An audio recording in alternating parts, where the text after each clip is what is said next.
Indie housing market.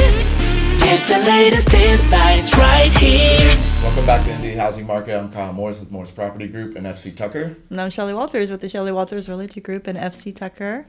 And today we have, I'm super excited for you to be here. We have Jeff Kucic. Nope. Kucic. I said it. Let him say his name. Jeff Kucic with Engels and Völkers. And man, he's just an OG. That's just all there is to it. And I don't mean that in an age reference. I mean, okay. Your experience. Ryan Sandberg died today, and he was my hero. So it was here sad. we go. We're losing a lot. We lost day. Hulk. I know the whole thing is just. It's coming around, and those are all the OGs that I grew up with, and he was born the same year. So really, yeah, 1959 was a good year. It was a good year. So I am the OG. You are, but more than that, you just have so much experience. You've just done so much in our industry. And in an interesting way. So a lot of people should know about you, but just tell us a little bit about yourself and your background so everybody can kind of know. Well, back in 1959, no. Yeah. Well, okay, we'll start. It was a starry night. Yeah, it was a starry Maybe. night. I'm not really sure what happened 6, 9, 12 months before or whatever. Right. But the lead up. But no, I moved to Indiana back in '82. And I got transferred over here with Motorola Communications. Okay. And well, actually, before that, I was out of college. I got with McLean Trucking Company, and it's a small world because when I was selling with McLean, Gary McNutt was working. We worked together with it, and then they got married, and then he went to work for Estridge. Yeah. And it was we had that working for the man, corporate America, and then he started working weekends and nights and weekends, and it has not stopped for him. But it was welcome to the wonderful world of real estate back in the early 90s. I got in and haven't looked back. Eric Eisenhower brought me in. We used to work out in the gym together, and he always was talking about, hey, you should do this or do that. And I was like, my realtor, she was awesome, but yet there was a lot of things that they didn't do. And, it's just you're thinking about that. And I've been with corporate, so I was working for the top 500 of the 100 corporate companies. And when I got into it, and all of a sudden people started putting their pictures on their business cards, it's like, well, what's that all about? Why are we doing this in our industry? Why are we bringing our industry down? Because you don't go to the CFO or CEO or any of those of Motorola or the top 100 companies out there and get a picture on there. Yeah. Mm-hmm. So you're saying that was something that started? It's not been constant forever? No, that has not been constant forever. Remember Remax had a guy named Randy Keys back in the day. Randy Keys, he started putting the picture on the sign, but he would do a stand-up cutout of himself by that. And Randy, I'm a short guy, but Randy's legs were less long. They could barely reach the ground, just long enough. But his cutout was always taller than he was, but he had 2 thumbs up and it was all about that self-promotion. And that's cool. Where it really took off was Randy did that, but Randy's no longer in the business. That's interesting. I actually had a similar experience and I'm curious how many agents probably did that. I had a previous agent. There's a lot that kind of happened for me to get into real estate, but I did not have as desirable as anticipated. It wasn't a bad experience, but it wasn't. There was just some things, you know what I mean? That could have gone a little different, yeah. 100%, and that did play a role because part of it was I could do that and do that better. Not in an arrogant way, but hey, there's just some things that I think I can plus this. Mm-hmm. Yeah, I wonder how many people are agents who are like that. And then here's the worst part. I wonder if I'm ever that agent that thinks. Yeah, I could do better than that. Well, and I doubt that. Not with you. I agree with you because, to be in the business, and we were just talking about this earlier, what does it take to be in the business? Yeah. And everybody said, we've done these shifts and everything, and we've gone from one market to a different market. And yeah, we've experienced so many different markets. When I bought a house, my first house, we were paying 12 to 15% interest rates. So, when we're down here at the free money days, back when it was 2.5, 3, now we're up to 6.5 to 7. And people think it's high. Yeah, but it still comes back around to that relationship. And we agreed on that. And it's just when you talk to people that get into the business, and prior to COVID, yes, everybody knew that you knew 5 to 7 realtors. Now everybody knows 25 to 30 realtors because everybody got in this. Press hard, it's triplicate. Here's what we got to do. We have these lead buying sources out there, whatever. They're coming out, and all you got to do is sign up here, and we'll help you make $1 million. Yeah. But it's like, so you think about that. So the market has changed The job has not, and I think that's what people changed. Right. Like, and so people come in and they're basing the job off the market, and that's not the correct way to do this, right? I'm a big believer, as is Shelly, I'm sure you are. My relationships with other agents matter, 100%. Yeah, I get deals people done forget that part, I think, because other agents want to work with me because they know, well, like, I'm not going to call just, like, I can negotiate. Like, that's when somebody tells me, oh, my agent's a good negotiator, I'm like, that's baseline entry for this job. Like, if they're not, they shouldn't you even be hope here there's kind of anyways. like there's 1, 2, 3, or 4 things you should have right off the bat, and it shouldn't be something that's absolutely necessary that you're. Yeah. You had said something about It's like knowing saying your my value surgeon has 2 hands. right, Yeah. or knowing your value proposition is saying the things that you better be good at is what like makes the shouldn't be difference? said. You ask anybody, you got your 30-second elevator pitch. All 3 of us are in the elevator. Somebody asks you what you do. I mean, the last thing you're going to say is I'm a realtor. Yeah. I mean, my gosh, everybody's a realtor. Yeah. So what do you do that's different? What do you bring to the table that other people aren't? Why are you in the business? What do you do on a daily basis that propels you in your career? Yeah. What do you do? Do you get up and go to work? Yeah. Or are you just going to, maybe I'll get there? Do I go to the shop? Do I not go into the office? What do I do? So if you're not doing the same thing, and I refer to them as your daily habits, Yeah. getting up and doing them. Yes, I go to the gym between 5:15 and 5:30. So I've got to get there for that. But then when I come back, you got your gratitude. You got to write out your thank you notes. I do handwritten notes every day. We've got to go through my hot and cold list. Where are we working on what things or what we're doing on them? We're working on the business here. What is the priority here? How do we keep these things going? Because we all know that you get the plate spinning in the air. You got one deal going here. You got something. They're all spinning, but we've got 30 to 45 days to get them done. Well, we got and inspections, appraisals. We got finance. We got everything else coming at you. And you just have to balance it.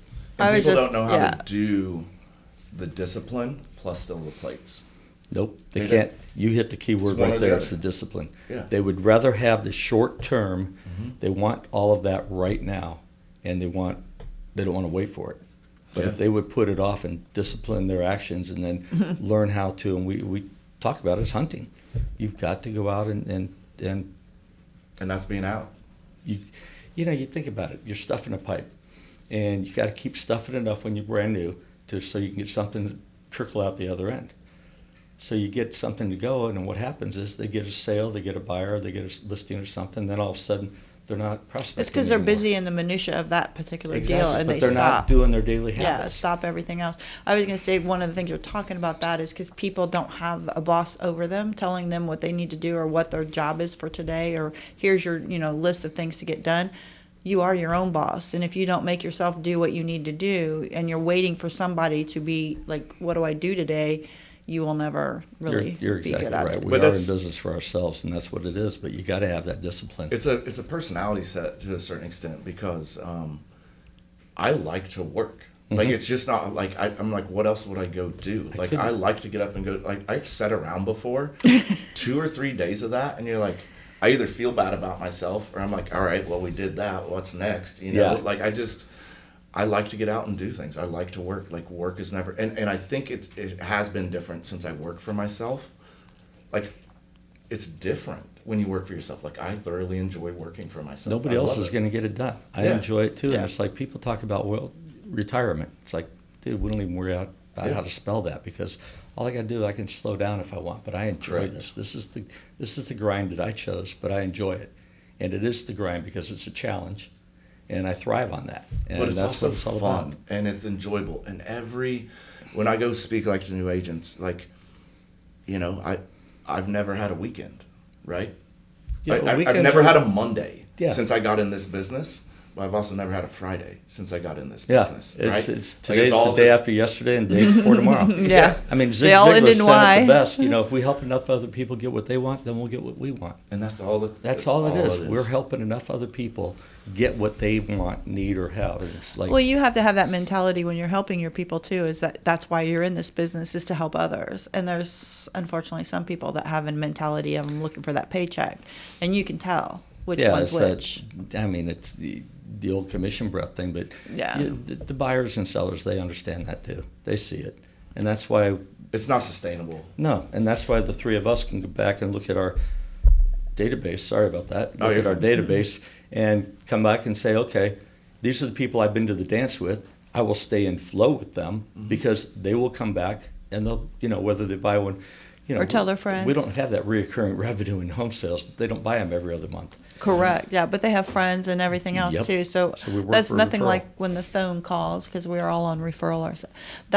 That's such an easy weight transformation as compared to the people who work on, I'll just buy leads and try to talk to a cold call daily. You're just going to be pounding your head so much harder than if you just, they say if you keep in touch with your top, 100, you'll stay forever. But, I've heard some people say stay in top with your top 20. I mean, just that type of stuff is much easier for you than to go out buying cold leads all the time. But we have a lot of agents that listen to this, and I've always been very vocal that we're our own worst enemy in this industry. Yeah. Right. And that's the reality, because people don't see what the three of us do every day because I don't post it on social media because I just do it every day. It's my job. I don't need a pat on the back because look what I'm doing today. I'm doing training.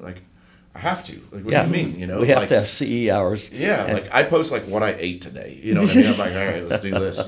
But I it's the only industry where people be like, I don't know, mimosas at 11, and I'm like, what are we doing here, people? This is just insanity to me. And if we could just improve that discipline piece of it, it would just raise the bar for everybody. Bad actors would get out. Every industry has bad actors, and I don't think anybody's an intentionally bad actor, but I just think we need to have a higher level of professionalism because it trickles into everything. Literally just something as stupid as one of our complaints, feedback. Oh my gosh. Yeah. You had to say that ugly word. Dude, if you don't give feedback, you don't list enough houses. That's just my personal Just not giving feedback is the rudest, most lazy. It's just, it's like giving the middle finger to the listing agent and the seller. Yeah. That's my opinion. It is that rude. And when I have to, my actual feedback now is pretty, y'all want to show a listing of mine, read my feedback request. I got blatant on it. I just got tired of what'd you think, whatever. My feedback form says, you just showed the house. My seller left the house, and I really appreciate the fact that you did show the house, but I do want to let you know that my seller is expecting feedback and that you do know that we do expect it, and I will make a phone call if you don't leave it here, so I'm not going to give up on it. If you don't want to leave it. That's intense. No, wow. It goes on like that. I know where you live. I know, but it's just seriously, people, it's going to take you 10 seconds. And my seller, because for them, like you said, if they don't sell houses, don't list houses, they don't know that phone call I'm going to get. Why don't we have feedback? What'd they think? I don't know. I've asked them 4 times. They haven't given it. So And to us, it's obvious they don't like it. Something's with it. And the seller wants to know, what can I do to make it? And that's what we're asking. Right. I changed it. I don't use a broker bay form that says, hey, are you sending an offer? Maybe, yes, no, or maybe. Right. Did you like it? Maybe. What'd you think of the price? Yeah. Hey, there's 3 areas of it. There's, what'd you think of the condition of the property? Do you like it? Can you see yourself living there? And what would you change? That's perfect. So there you go. Perfect. Fill me in. And then we rationalize under our own, because this job you have to validate through self, right? And so everybody's trying to seek validation and I'm good at this, and the argument I've always heard is if I leave feedback, it hurts my client. Well, first of all, a lot of times the feedback, if it's not specific from my client, it's specific from me as an agent, right? This is what I saw as an agent, right? Because I want to leave something.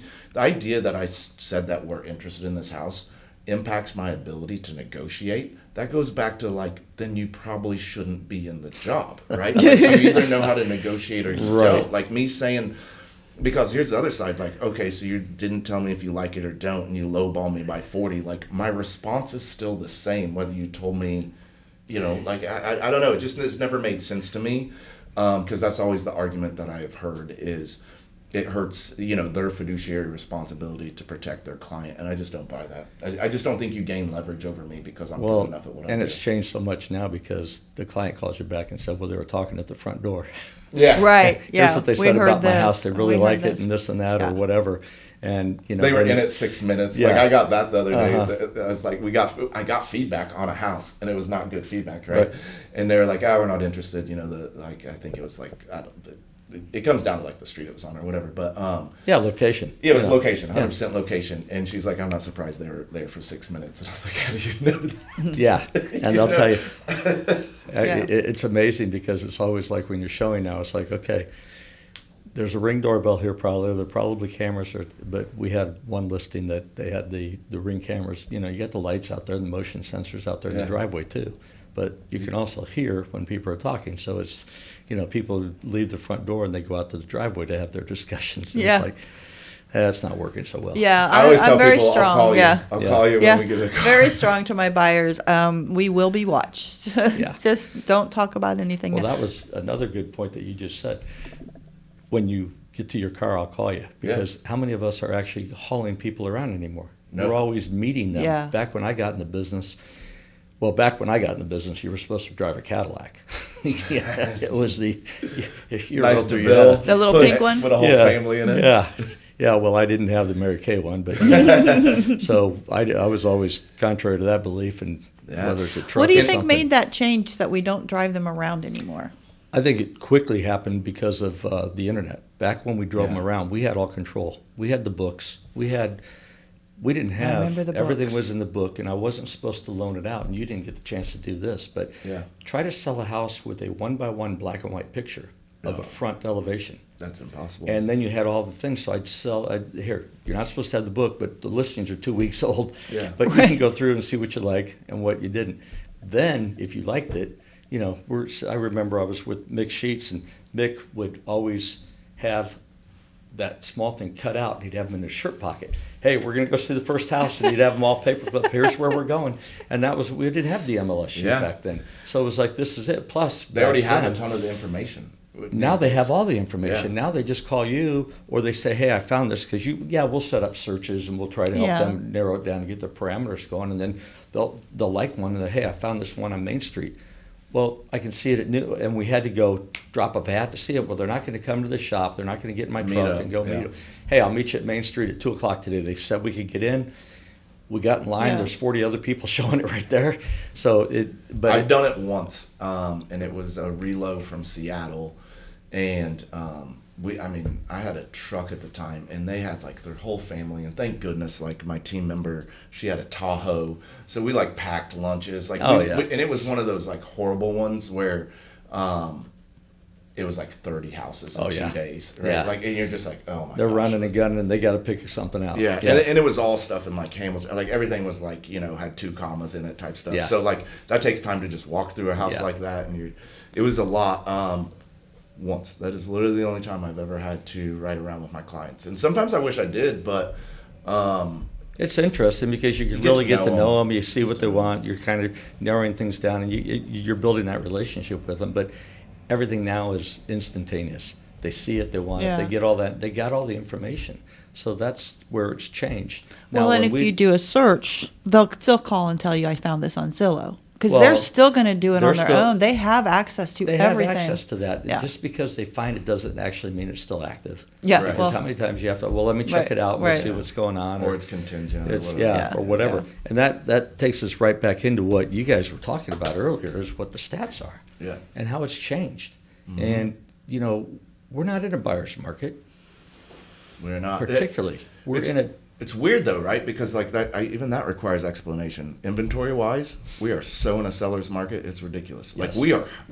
It said 1.1% in the average for the whole MIBOR area, or 1.1 a month. Sorry, percent. That's not a buyer's market. But can buyers get stuff now as they couldn't do 2 years ago? They can. They can get concessions differently. It's because we have gotten, as a society, bad at the anticipated timeline for this type of a transaction, right, to move.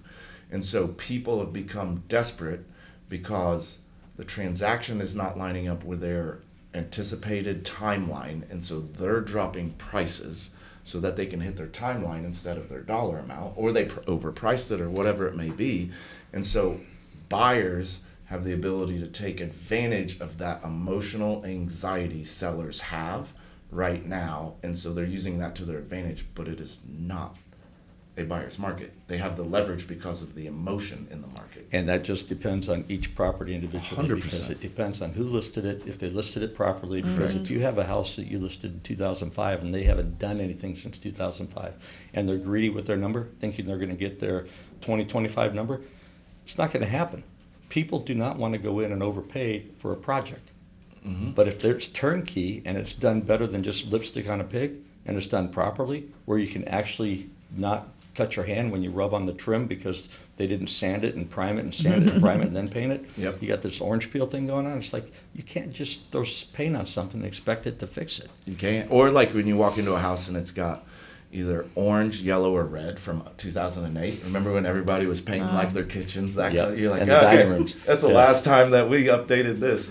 Well, and people Oh, need wait. to understand that most people, our families or whatever, moving in, they're busy people. They have jobs. Their kids have, sports to go to after school, so they get off work, then they have to make dinner. They do not have time to stop and paint a room or hire and have contractors in the house. They don't want to. Well, Yeah. they're already paying 6.5% to 7% interest right now versus when they were at 2.5% to 3%. So you throw that on top of it. They pay top dollar because our average sales price keeps going up. Yep. And in a buyer's market, that wouldn't happen. Correct. So our average sales price goes up. Our closed sales keep going up because inventory does increase, but not to enough. We got 1.6 months of inventory when we need a stable market's maybe 6 months of inventory. Correct. So that's what we need to look at is, all right, if we're going to put that in and we're taking this project on, I can't pay top dollar for the project because the neighbor's house down the street was totally turnkey, done professionally, and they're getting the same price. So, And then you add into that, the person who is selling is usually upsizing, right, for the most part. Or even if you're downsizing, you usually have enough money that, like, it may be a smaller house, but it's more expensive, right? Yeah, that's such a that's true downsizing story now. right now. Yeah, and so all of a sudden, for me to go from like what my house was when I bought it, which is now doubled in price, by the way, like you're stepping up into the 8, 9s real quick, just or 7s or 6s or whatever, just to upsize. And your expectation level is a little bit different, even though you didn't notice that your house went from 180 to 380 or whatever it is. Yep. And like there just becomes an expectation level of like, you got to think when you bought your the house before, you spent 180 and now you're spending 7, and you have an expectation of what a $700,000 house. Well, like so did the guy who just paid 4 for yours. Yeah. And like we just don't think about that, and so then the sellers on top of it, they're overpricing their homes, and then when they go to buy, they have an expectation. That's just the reality. They have an expectation. Yep. And everybody sees with the internet, they can already see the value of that property through pictures, through the description, through things that are right. And the Zillow's estimate, you have to fight that, no matter if anybody wants to believe in it or not. Zestimates That are- Zestimate, that is Exactly. God You to got Realtor.com, buyers. you got Zestimates and all that. Yeah, but and they're it's- going to think that that's what it should be. And so if the seller is going to listen to that as well and not to us, then they may price their house wrong for a while. Yeah, it's easy though. When we sit down with somebody and they'll be like, "Hey, this is the number," I'll be like, "Show me." Yeah. Yeah, like, hey, I've got my number. I'm not going to show you what my number is.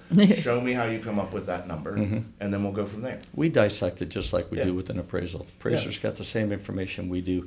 Zillow's estimate is just a guess, and it usually goes off of it. An algorithm of It's a stuff around. national Before it gets into algorithm, that yeah. National algorithm, but somehow the assessed value comes into play. Yeah. So I was telling her, I got a HELOC because I built a pool and everything, and so they did a desktop appraisal, right? And so, and like that's basically kind of what a Zestimate is to a certain extent, right? Like they just pull all this data, and I was sitting there looking at it, it's like stats on mine are wrong. Like it says that doesn't say I have a 3-car garage, it says I have a 2-car garage. I live in McCordsville, so like you get not too far away and you're in rural, and so it was pulling stuff that was rural against me. It was taking stuff that was like brand new construction. It was counting square footage wrong, and I called them, I was like, hey, like we're fine on all this, but like this number is wrong, and they're like, yeah, we can't even do anything about it, right? Right. So neither can Zillow. Like, No. what are they going to do? It's pulling all this information, kind of doing the best it can. It just does a dump. It Yeah. gathers and dumps. Yeah. And Yeah, it is hard. That's where we have to have our confidence level, right? So when we're talking to our sellers, because we talk about if you're going to be in this market, you're either going to sell or you're not. Because if we look at our stats, the average days on market will be this for these houses, and it'll be a lot higher. Currently in Carmel, the actives that are sitting right now, 174 homes are currently sitting active on the market. Their average days on market are 86.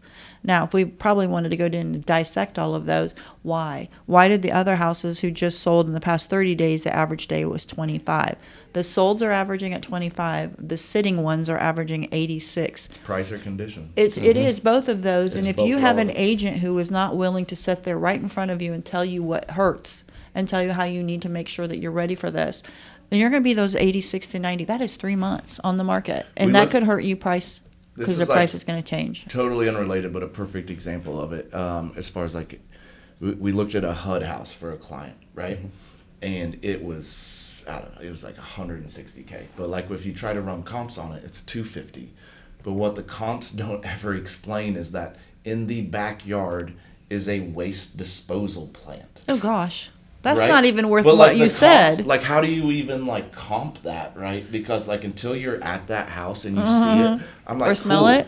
I was like, that's probably what it comps at, but fair market value of somebody paying this, like I can't even quantify it. Like nobody with kids is going to live here, like zero chance, you know, like, and then like good luck ever reselling it because this is the same issue you're going to run into. So per square foot, yeah, this is where it is, but location kills you, and I can't even quantify it. Oh my gosh, no different than the power lines in the backyard or backing up the 465 or a main road or whatever. It's all on that location, and it's funny because somebody might like the house a lot, but if we see that location, I think it's up to us to say, because are they going to turn around and look at you in a year and say, hey, I got to sell? How am I going to? I always say that. I Like say the that big- to my buyers. I say that all the time. I said, you know what? All I'm trying to say to you right now is you're going to probably, I hope, call me in 4 to 5, 7 years and ask me to resell this house, and I'm not going to be able to. And I also say that is why we're at 90 days on market for this house. You're going to turn around and be that seller. That's a whole conversation that you need to tell your buyers, even if they fall in love with it.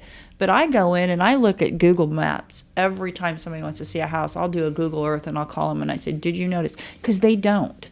And there's nothing like wasting your time to pull up to a house and they're like, oh, I don't want to see that. It's on 465. We could have known that a long time ago. So there's a lot of pre-looking, but there's nothing. You said 160 should be 250.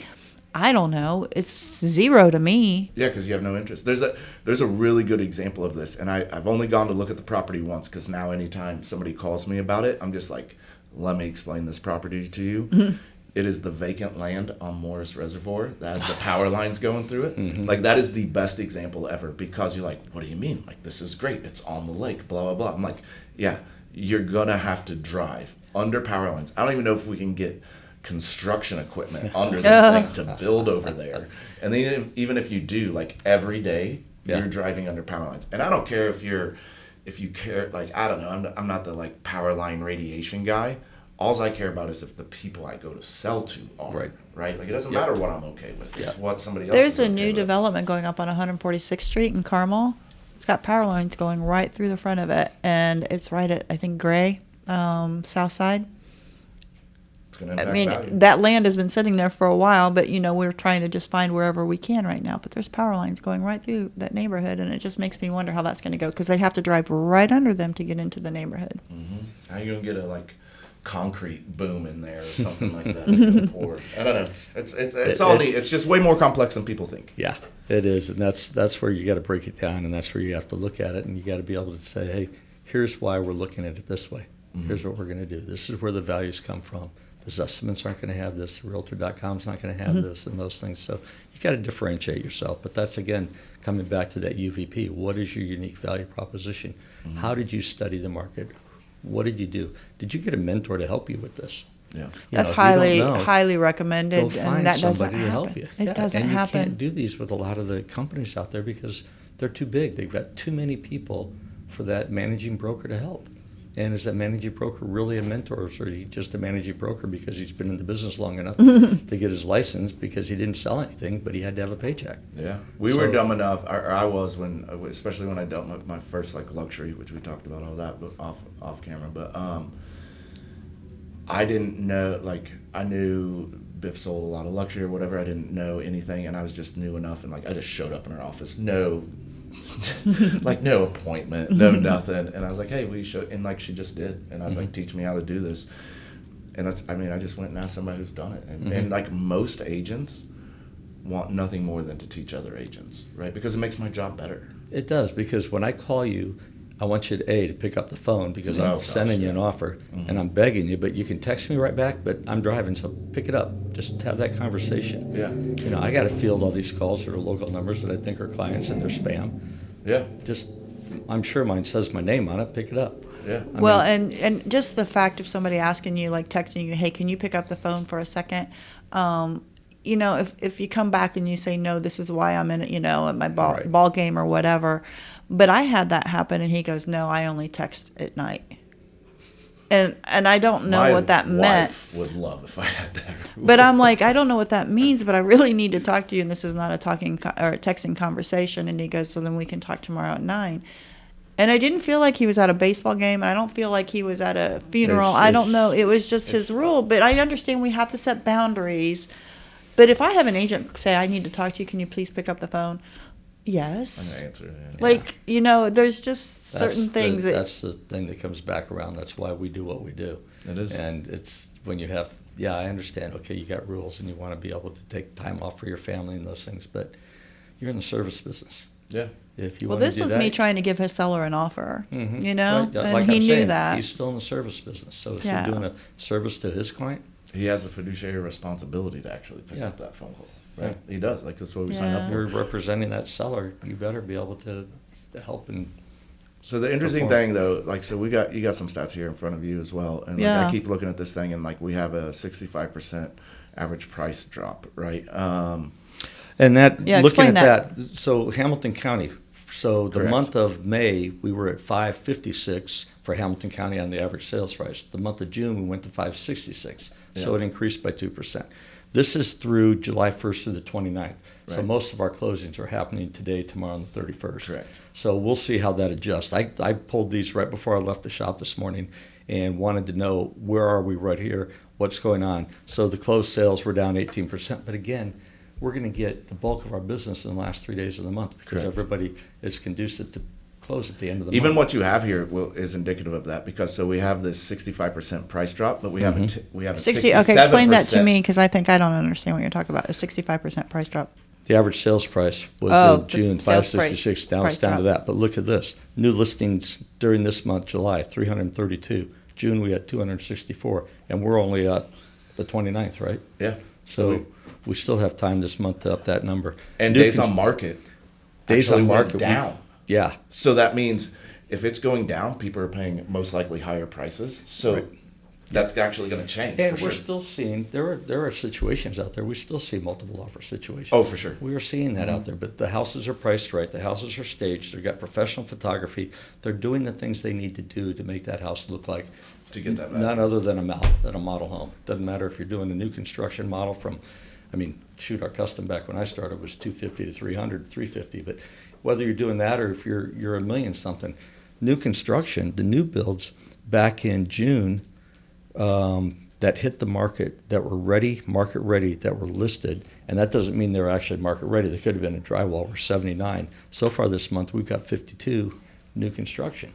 So if the new construction is out there, and if the national brands are pricing, and because their prices have increased all the time, if they're high, and now we're starting to see them drop, and now they're giving away lower interest rates trying to entice them. Bonuses. I've seen some bonuses that are just all like, those what? are tied into I know the that's in the price, of it. but they're trying to get the buyers out there. They're trying to get the agents. buyers out there, so what we need to do with that is take a look at that current rate, what the buy-down rate is that they're offering. Is it worth that $30,000 discount or not?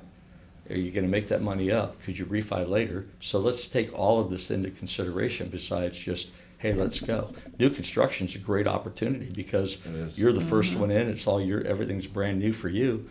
And you got warranties. There are some great that always comes up. Warranties. But you've got some great properties and got some great new neighborhoods. We do. That are Well, out and there. it So also we support is that new construction highly. We talk about Westfield. Westfield, anybody with a new house that's 5 years and under has a very difficult time on the market just because they have a competition right next They're door, competing. of brand new. And that is one thing where you're talking about getting the price correct. If you're going to list your house, your main competition is if that buyer can walk in your front door or they can walk in the brand new build over here and maybe get it at drywall, like you said, and have a little bit of say in something. You need to take a price hit. You can't compete with that. There's just no way, because why would a buyer it's not buy even it? that. We're not pricing it right in the first place, because let's say that house is $570, the new construction one, but you don't actually get to see that there's also $18,000 in rebates, and there's also like down to a 5.5%. Like that's actually not a 570 house. I would say that's probably closer to 545, 540, something like that is what that would actually be. But the builder is doing all that because they want to keep raising the value of the neighborhood, right? It's just really difficult when Which is you're in fine, that but- position to go against directly go against them. But the Just thing have to is, know. you have to take as your responsibility for they're going out after church on Sunday and driving. So make sure you introduce them to all of these and get them aware of where the new construction is and the areas they're looking at. And don't be afraid of that. I mean, I have great relationships with not every builder, because there's some builders I haven't dealt with. I haven't done a lot of custom buildings, so I don't have as good of relationships as with them. I mean, like Carrington and some people we do, but most like semi-production and production, like we have great relationships with like Fisher, Dries, Davis, absolutely. You go out to all of MI, them. All of them. out DR there Horton. All of them that are out there, you got to go out there and just spend the time Yeah. and get to know them, because if you're selling in those areas, you need to know what they have. It's what no the different than product- any other agent. I'll just call the rep. I'll be like, hey, I've got a buyer who's looking, and like, what do you have right now? What do you have? Well, and What's that's ready? Here's the that's timing. it. With our searches, like you said, that we set up for them, or if they're going on Zillow or whatever, 80% of the houses that we actually could sell are not anywhere online. You have to know and be able to tell your buyers what you have heard through whatever person you're talking to. You just really need to keep your eyes open and your ears open for what's out there that is not online. And that makes you look like a good agent for your buyers if you can actually talk to your buyers about what I do know that you don't know, because they know everything, right? They can get online, they can see everything, but when you can actually show your value proposition of, but I do know everything else you could do in that neighborhood that you can't find on your own that we can find. So new build's a great way to help your clients, because it's just we say it all the time, a great way to purchase a home in today's market. Absolutely, it is. I don't, we look at these numbers and like, I because you're a managing broker, you've been doing this forever. I mean, obviously you sell as well, but like, so you just help teach a lot of agents. And so I'm sitting here thinking like, okay, well, like if you had like advice to give or whatever, but like I'm sitting here thinking about it, and the past 2 years, I think for most agents have been kind of tough years to a certain extent, right? But Absolutely. It's really disproportionate, because if you produce, like you've actually done really well. Like I actually would say, like for agents who are really out there doing it, and I don't mean like the job, but like who've already got a little bit of established reputation or the work ethic or whatever it is, a lot of agents have struggled while a lot of the other ones have either been the same or increased a little bit. And so it's like, how do you grab these ones who are just new to the business or don't have that toehold yet? And like, I do see this stuff happening where like we're not listing houses correctly, or we're, what we would call buying a listing, where you're like, hey, like if I go in and I honestly tell you what the price is, they just come in and, tell the seller $20K over. And like, I'm not going to lie, because to me, it's like, I don't care if I get it or don't get it, because I don't want to deal with the headache of the house sitting forever because we can't sell it when we overpriced it, but another agent will. It's like, how do we improve that so we see less of it? But like, you also have people who, they have to keep the lights on, they have to eat and all that stuff. They're like, trying it's to, but they're not hard. going to eat when they can't close anything. They can't, So that's the but whole thing. The desperation reality causes is- you. Yes, Yeah. the reality comes down to doing their proper homework, getting their proper education, finding out how to properly price a house up front before going in there and being put in that position. Yeah. Where they're thinking that, and then it's being in control of that whole The transaction. Because yes, I might have a seller that is thinking they built in 05 and they didn't have to do anything to it, but they can have the 2025 Price. appreciation. Yeah. It doesn't work that way. It Because- doesn't. What do you think is the biggest issue you're seeing with agents today that you didn't see 10 years ago? They got in and they didn't have the right training. They didn't have they didn't have somebody mentoring them and helping them out and taking the time to be with them, taking the time to help them with those purchase agreements or those listing contracts or all of the forms that you need to know, and understanding them and reading them through. Because how many times do we get offers that are like, Oh my gosh, mistakes. yeah. and it's like, okay, do you guys really want to leave this blank? Yeah. Or what have you. So you're cleaning up a lot of stuff. And what you want to do is it's up to us to work together to help the buyer and seller. Yeah. That's what it is. It's not me against you. It's not me, I have to win because I'm the negotiator. I hate that mentality of we are, and you know what? People say it all the time, though, all over the place in all kinds of training. You're in competition. I wish people would stop saying that we are in competition against each other, because I think if we are in competition, we would never get to the closing table. We are all here to work together. And competition word, please stop saying it. The whole thing comes down to we have to be able to work together to get this things done for the buyer and the seller. That's what it's all about. We are the negotiator. We're the bridge between the whole thing. I've dealt with some really odd ones over the past year. I mean, I had one a month ago where somebody said, like, hey, we're the garage door openers per the contract, 2 are required. I was like, I'm sorry, what? Where? Like, where does it say that? It says if we have any, we convey them. You know what I mean? Like, that's all it says. And then I also had one from an experienced agent actually a year ago.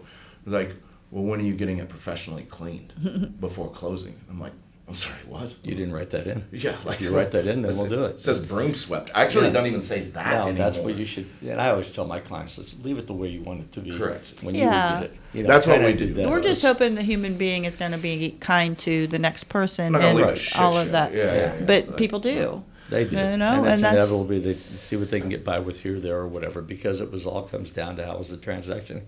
Yes, You and know, that who- is true. you If know. the seller had a bad transaction, or things didn't go the way they were hoping, or it got a little contentious, the house might be a little dirty. Honestly, when you that's move kind in. of one of the reasons we kind of fought back, because like it was not the best like an enjoyable transaction Right. from the other side with the other agent, and we were just like, hey, like we don't have to. We will clean it for you, just so Yeah. you know, but like I don't have to go drop $800 on a deep Right. clean for you to buy this house. Right. Right. Well, it's not it's, in the contract. It's always fun to see the sellers that do want to make that I love transfer that. very, very fun for them, like the beer in the refrigerator or flowers on the kitchen counter. I mean, I've gone into walkthroughs, But they do and that see because that.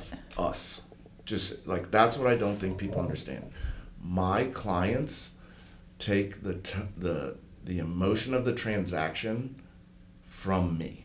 Right. Correct. Directly from us. It's There's so much I what never we- say, Yes. Yep. right? How You we do produce, how we show it, what's the How I storyline. convey information, Yeah. all of it. And like that is the problem with agents, is like, are they doing enough to take care of themselves mentally, physically, all this other stuff? To like anything that comes to me stops at me. Even from my client to the other side, or from the other side to me to my client, like I'm the filter, and Yep. like I have to know, okay, what are we actually trying to say? What are we actually trying to accomplish? Because I cannot convey the emotion, because it will not be productive. Right. Unless And it's possible. But it does happen, and then you find out at the closing table things that, are like, I did not say that. That did not happen. I think one of the worst things that can happen, and I think it's happened to me twice, maybe 3 times, is where you actually need separate rooms for closing. Yeah, that's no fun.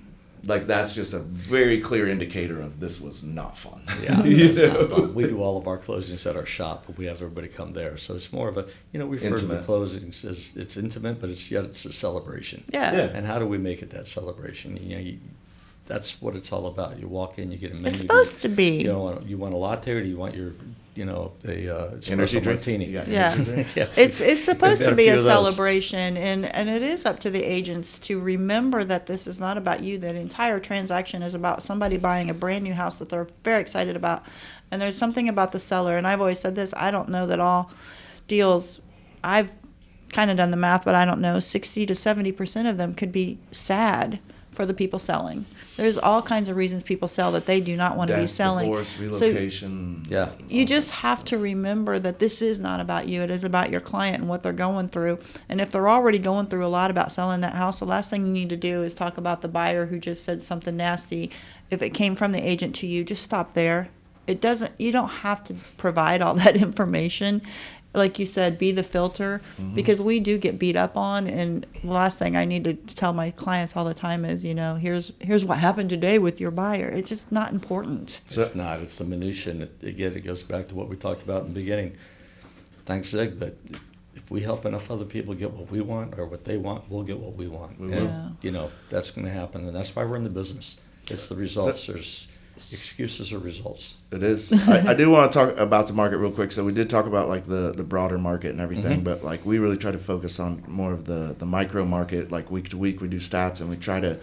Sometimes you can get a really good read on the market when you're doing it every week. Sometimes you can get a little bit lost in it because you're doing it every week and you're not looking at the broader strokes, right? And so where I sit with the market, like when you guys first walked in this room, I was like, man, these numbers aren't really making sense because we've been trending one way, and like I feel like it's kind of pivoted back. I can't tell you it's going to stay there because we do have school and all this stuff. It's going to impact things, and I think, at least for me, the past couple of years, third and fourth quarters have been actually really good quarters. I would say third quarter last year was better, one of the best quarters of the year, ironically, and so I don't know if it's that way or not.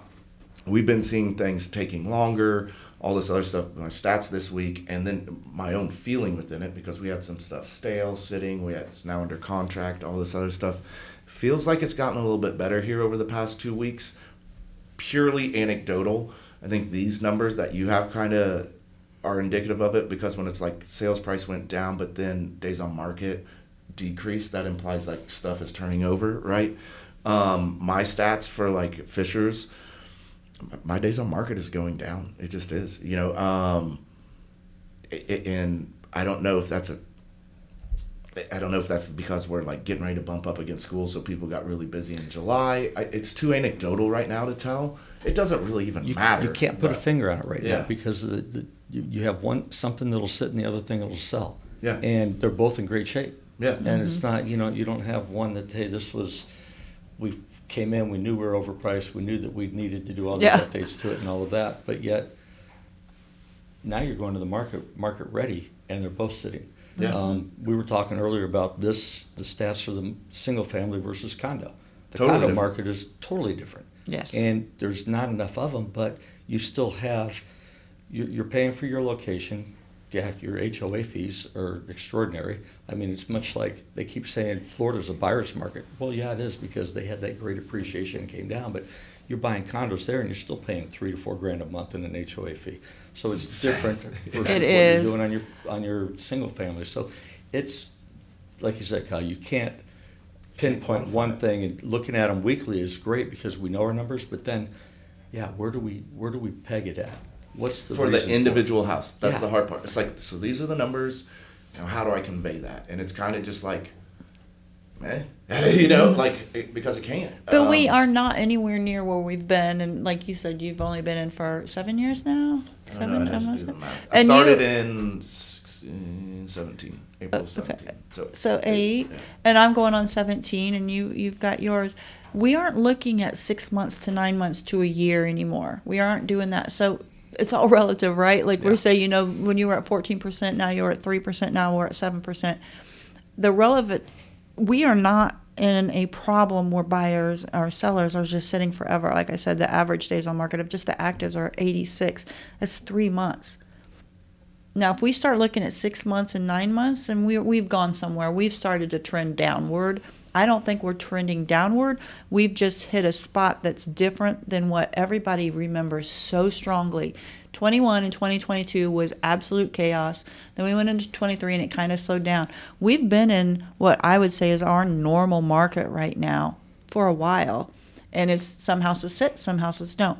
There's nothing bad going on in this market. That's just my opinion. So here's the question of that. So I agree with that. I do think that's the status of the market.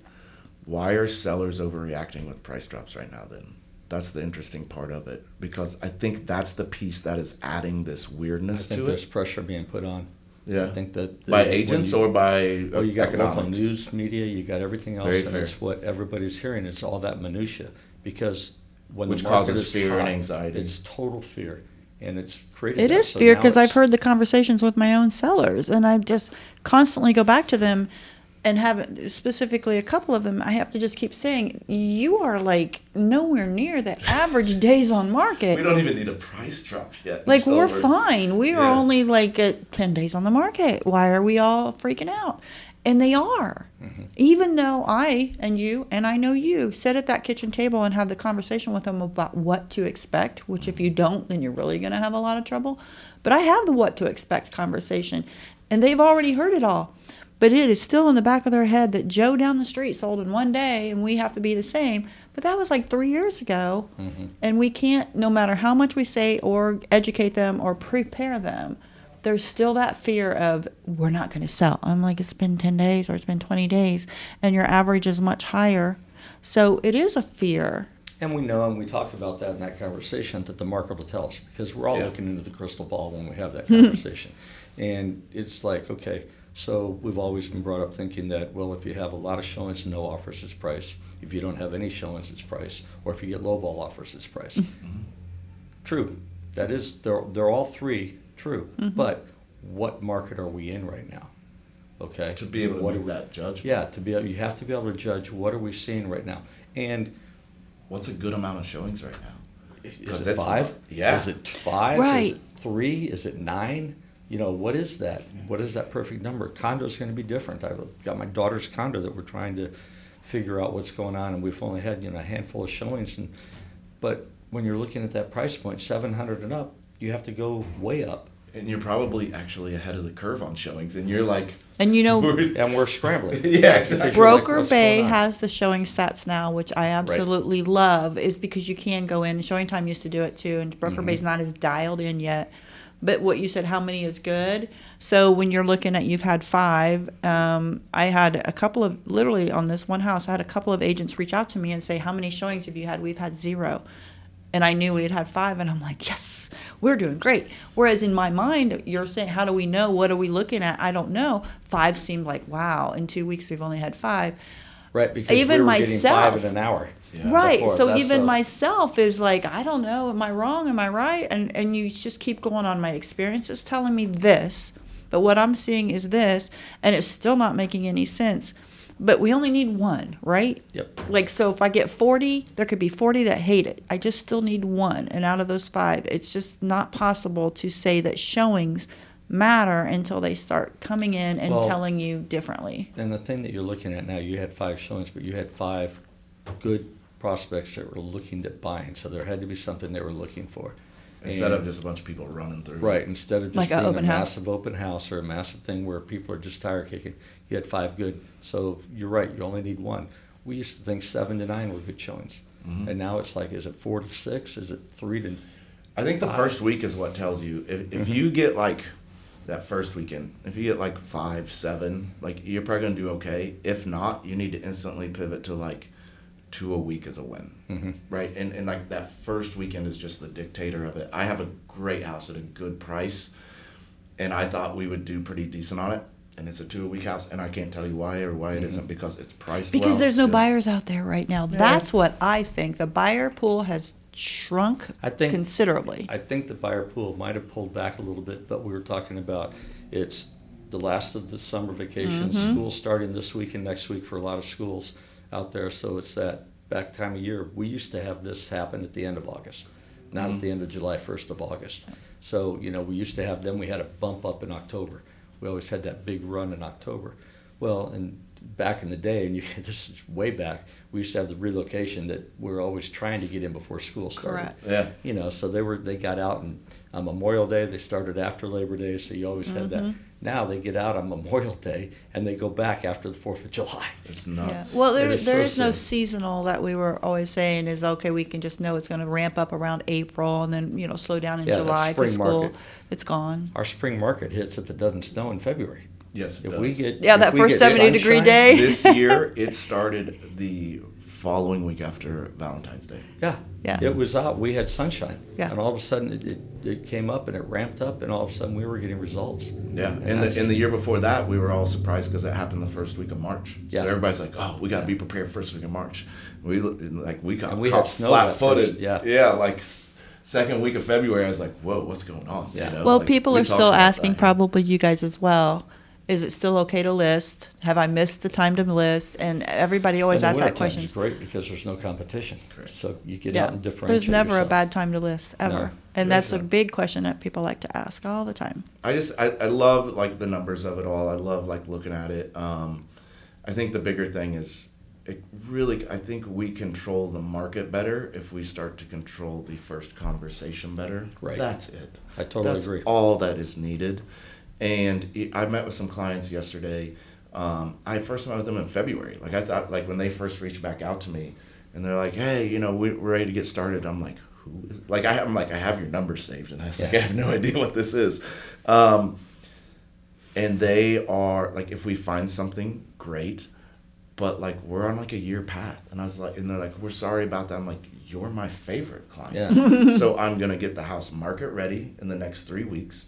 Do all the photos, and we will do nothing but look for the next year. So like if we find something, we don't have to do a thing, and we'll have tons of time, and we'll be great. And like that. And you find something, boom, you can pull the trigger.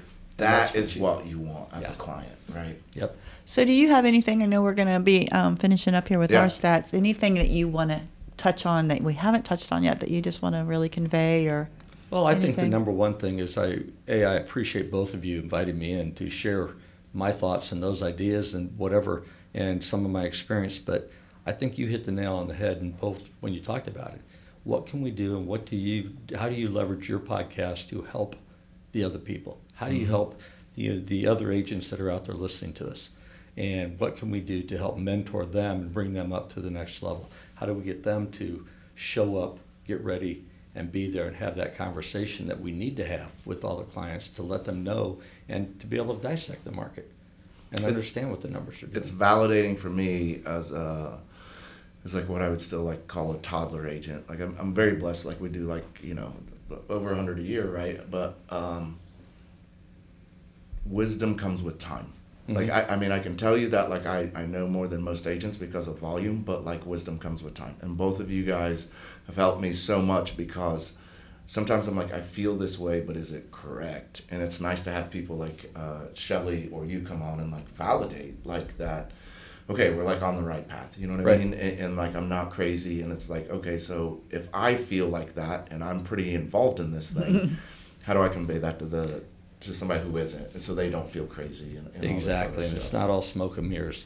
Well, it is hard, though, if you talk about going into your office and sitting down and doing your stuff. Do your minutia for the day, what you need to do. But if you are a single agent and you don't have a lot of people around you, you're not on a team, Super lonely. and you don't have a lot of transactions going, or you haven't been, in a round table, or you don't go, I highly recommend going to your MyBoard meetings in Northside or Hamco or whatever. If you're just staying within your own little box and trying to figure this out, you're going to get nowhere, in my opinion. If you just, like you said, reach out and ask, I just don't feel right today. Can you please real quickly talk about the thing that MyBoard offers now for people who are having just stress level on this business? So it's MyBoard supported. I wouldn't say it's MyBoard does it. It's called Raw. It's Realtor and Affiliate Wellness. It actually started in Orange County, California, because they had 2 agents who committed suicide, and then another agent, their child was murdered. And so they just wanted to have a place where like agents and affiliates, so when we say affiliates, we mean like title and lenders and inspectors and stuff, basically people in the industry, where they could go and like talk about like their stresses and all this other stuff, because a lot of times like if I have another agent who's like coming across at me a certain way, like it's actually not about the transaction, it's because they're having stuff go on at home or with their children or like just whatever it may be. And so we do it the third Friday of every month. It is at MyBoard. MyBoard is closed that day, so it's totally like, MyBoard doesn't know who's there or anything. And so you just go and you just kind of talk about like what you're going through, like how you feel.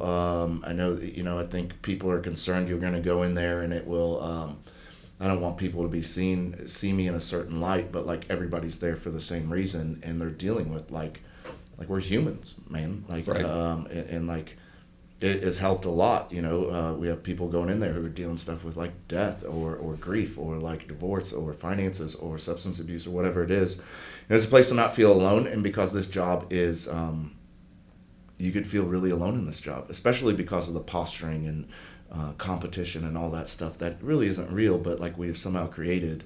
It can feel really, really lonely. and when you're in the world of social media and like everybody wants to post how they're doing great and you don't feel great, like that becomes a pretty deep hole to dig out of. So it is at 10 a.m.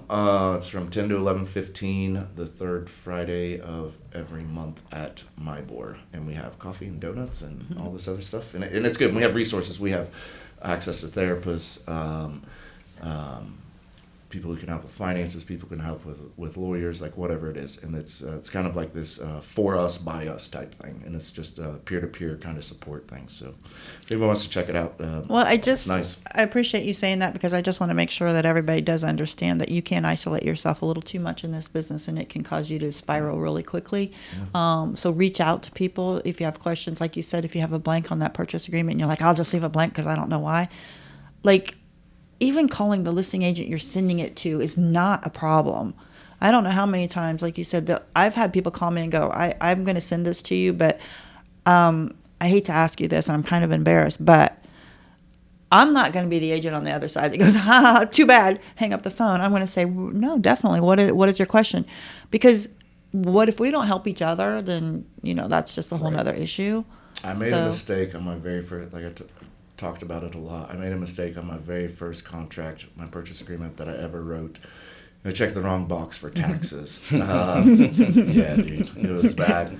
And I'll never forget, Angela Horner. She was I love her. Yeah, she was the other agent, and she called me and she's like, "Hey, I think you made a mistake." Not even right away. I mean, this is like a week and a half in. She's like, "Hey, we might want to change this because you messed up." And I was like, "Oh, dude, thank you so much." And she didn't have to do that at all. And I'll never forget it. No. So. Yeah, we're here to help each other. So everybody, please remember that and reach out. And if you want to reach out to any three of us, we'll all be glad to answer the questions. And if you have certain things you want us to talk about on the podcast, definitely want to do that as well. I'll do the numbers real quick. I mean, we just kind of went over all of them. I don't think the numbers really matter that much right now. In Fishers, I had 24 go on the market. This is within the week period. That's not very many. It's not very many. Anywhere from 238 to basically 2.8. 18 of them are still sitting there. 6 pended within a 7-day period. But over that entire 7-day period, 31 actually pended, right? So it basically just means you're not selling in a week. For the most part, there's 258 on the market. Average days on market is basically 25 or 10 for everything that's pending. It's like, hey, there's a lot of stuff going on. I currently have 199 pending in Fishers. That's a lot. Let's just call it for what it is, right? And then in Noblesville, I had 30 go on the market. 21 are still there. 9 are pended. We have 217 on the market. 159 are currently pending. Average days on market in Noblesville's a little bit higher. It's 39 and 18. Really, the 18 is what matters more. 39 is just some stale stuff coming off the market, in my opinion. So those are your average days for actives right now? No, that's for pendings. Okay. That's for pendings. Okay. Yeah, I was talking when Jeff first came in. I was like, man, I was just looking at these numbers just for when I looked at Fishers, and it was basically I was seeing numbers that were 10 or below or 30 and above. I mean, I was seeing 158 and 80s and all. It was just really, there was almost no middle ground whatsoever. Yeah. Yeah, it was odd. So Carmel 38 hit the market, 15 of those pended, so just under a half, but a total of 32 pended. Average days on market for those 7 days was 22. And currently active in Carmel is 174. Like I said, 86 is the average days on market for our active inventory. And in the past 30 days, 139 sold, and those average days were 25. Westfield 47 hit the market, 12 of those pended, a total of 33 pended with an average of 34 days on market. So Westfield's over a month on the past 7 days. And then there's 256 active on the market right now. So the active inventory in Westfield's sitting at 64 average days on market. 141 sold in the past 30 days with an average of 32. So they're looking between 30 and 60 days just if you're in Westfield, so a little slower than Carmel. Zionsville 11 hit the market, 4 of those pended, total of 13 pended with an average days of 22 on the market. 79 are currently active with 92 as the average days on market. So their average sitting market in Zionsville. For Zionsville. They usually have such a low. But here's the thing. They don't have any hit the market hardly ever. Zionsville is so specific on location, though. There's stuff it doesn't even make it to market. If it's in the village, and that's right? the stuff in the village and some of the bigger stuff out there. Because out of those 11, how many of those I'd be interested to find out how many are the new construction. For Yeah, the new like house by communities out house there, matters and that. there. Because the other numbers that you guys might want to touch about, what's the absorption rate?